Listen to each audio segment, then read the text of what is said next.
Alright, hello, it's Jeff. October the 9th, I believe, 2023. I'm doing a Sealand or Dometic toilet. This series is a 510, but it does cover the valve I'm doing, the flush power valve I'm doing. It covers all these models right here. 910, 510, 2010, 911, 511, 2011. Alright, and I'll show you the part I'm changing. The brand new one is brass. You want to buy, it's a little bit more money. It even's got a screen down there. Alright, that's good stuff. Alright, so it's made by Beach Lane. Right there's the telephone number. Okay, and it does not fit the Dometic 300, 310, or 320 series. Alright, fits most Dometic and Sealand and vacuum flush traveler toilets with the 1/2 inch normal pipe thread inlet. It does not fit the 300, 310, or 320. Alright, there's the valve body, BL109C. Where was it leaking? Right out of there, folks. Alright, so I had to catch it before it got bad and mess up my floor. So we need a 5/16 tools. I use a magnetic one. We'll take these screws out here. Okay, and I think there's one more back here. And then this comes off, 1/4 inch, and then this comes off, which is I got the valve on this one, shut it off in case it was leaking. Well, it was leaking, so I shut it off. We still got to use it. I just put a rag under there to catch all the dripping. She's pretty clean here. That means it ain't been leaking, and you don't see no downfall and all on here like crud hanging down. It means you got a real small leak. She's pretty tight. Right there you go. The base of it ain't wiggling right here.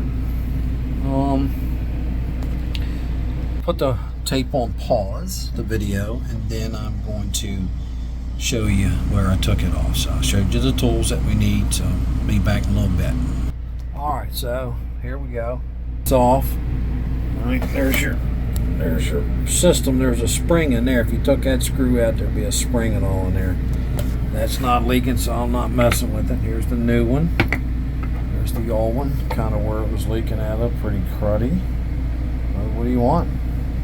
$19.99. It lasted. Now you can buy the cheap one, folks. You sell $5 or $10 maybe. Anyway, buy the good stuff, alright? So you ain't gotta do this all the time. I bought one extra one, so just for the heck of it, if I run into somebody out there and make a quick dollar. Alright, so I'm gonna put this up, mount it, and then I got another video I'm gonna do. Hold on. Alright, so that's finished.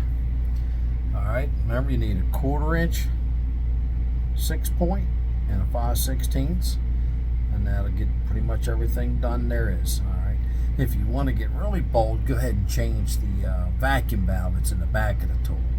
I might do that later, but right now she's good. Remember, this fits all.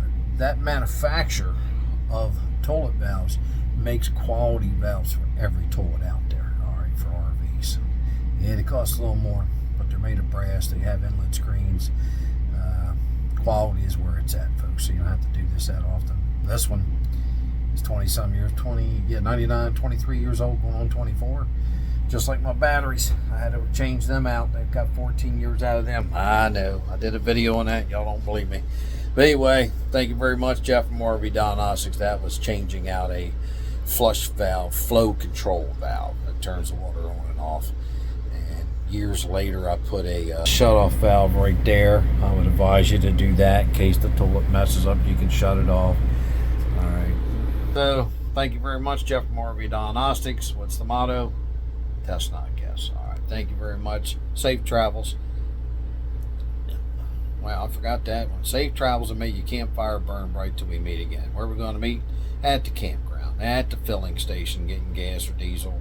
On the road where I go, I beep you.